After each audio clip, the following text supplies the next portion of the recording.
तर्पण करने वालों, तुम वृद्धाश्रम खोलने लगे। तुम्हें नारी निकेतनों में समाधान दिखता है। तुम्हारी बच्ची ने गलती की, तुमने जिंदगी भर के लिए दरवाजे बंद कर लिए अपने। एक शेर है देवियों, लम्हों ने खता की, सदियों ने सजा पाई। ये किसके साथ हुआ? ये स्त्री के साथ हुआ। उसने जरा सी गलती की, तुम कठोर हो गई। तुमने कहा हमारे लिए मर गई है वो। तुमने नारी निकेतनों में देखा उन स्त्रियों को?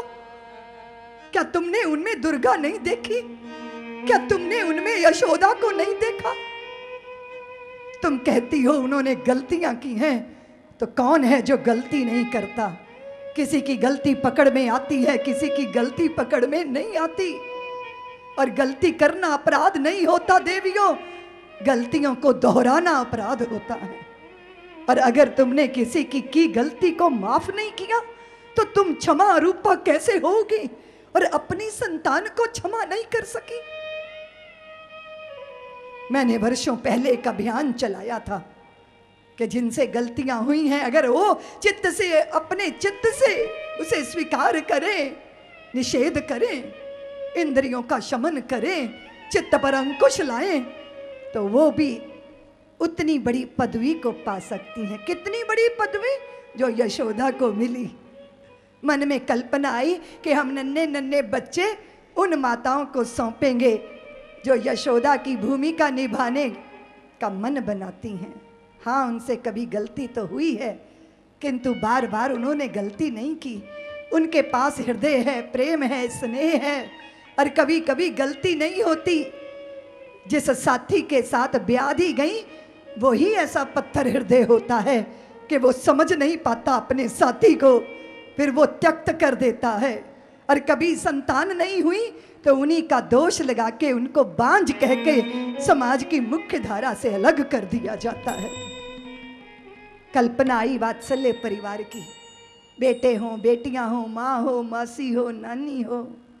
वात्सल्य ग्राम वृंदावन में, ओंकारेश्वर में, अभी गुजरात में, फिर कलकत्ता में, हैदराबाद में, हिमाचल प्रदेश में, हम सारे भारत में इस वात्सल्य की भावधारा को एक दिन की, 1 घंटे की बच्ची और 100 साल की वृद्धा तक अर्पित है परम शक्तिपीठ।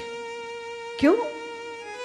क्योंकि जो भूले विसरे हैं वो प्रेम के आलिंगन में बनने चाहिए।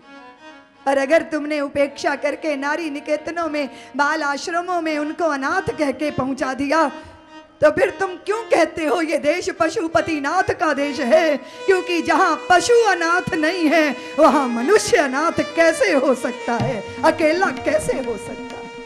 इसलिए हमने कहा विश्वनाथ के देश में कोई अनाथ, रघुनाथ के देश। और मेरा दिल करता है मैं जरा सी बात कह दूं, तुम बुरा मत मानिएगा। जब ईश्वर हमारे नाथ हैं तो हम अनाथ कैसे हो सकते हैं? उनके कारण हम सनाथ हैं, लेकिन मुझे कभी कभी भगवान ही अनाथ मालूम पड़ते हैं। उनका कोई माई बाप नहीं है। और जब उनको सनाथ होने का भाव जागता है, तो वो भारत की किसी कौशल्या, किसी देवकी और किसी अंजनी की कोख में आके बैठ जाते हैं, क्योंकि वो भी सनाथ होने का आनंद लेना चाहते हैं।